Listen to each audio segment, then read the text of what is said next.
prophecy of earth walls. In the time of the exodus of Moses and Aaron, the Lord, taking the people out of Egypt, had Moses and Aaron walk the people through walls of water. And this is a prophetic foreshadow of the end times, where the people are exodus out of spiritual Egypt through walls of earth. And first, looking to what occurred with the book of Exodus, we see Exodus chapter 14, verse 21 and 22 says, "And Moses stretched out his hand over the sea, and the Lord caused the sea to go back by a strong east wind all that night, and made the sea dry land, and the waters were divided. And the children of Israel went into the midst of the sea upon the dry ground, and the waters were a wall unto them on their right hand and on their left." And we see this picture. It shows a likeness of what occurred during the exodus of Egypt.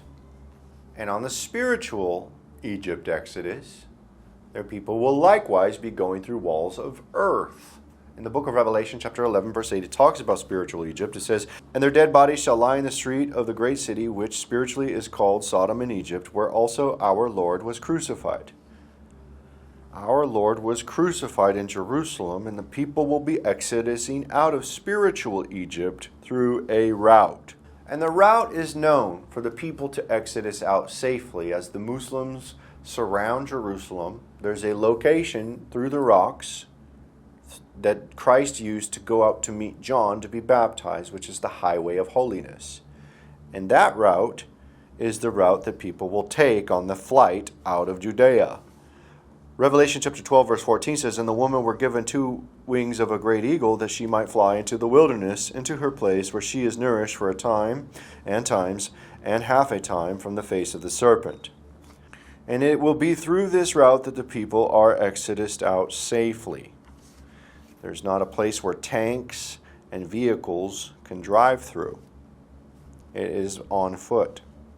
And on the return of Christ, we also return through the same valley to Jerusalem.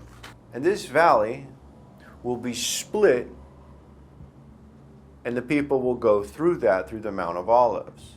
And this is written in the prophecy of Zechariah.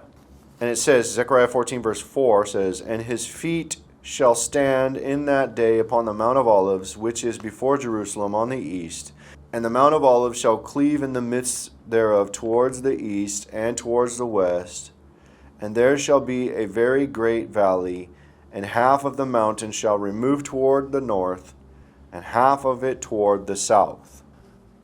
And through that valley, it will be ripped further through the Mount of Olives that goes directly to the east gate at the Temple Mount, that the procession of the saints will be able to go with Christ up the valley through that, just like in the same manner that Christ entered into Jerusalem after being baptized.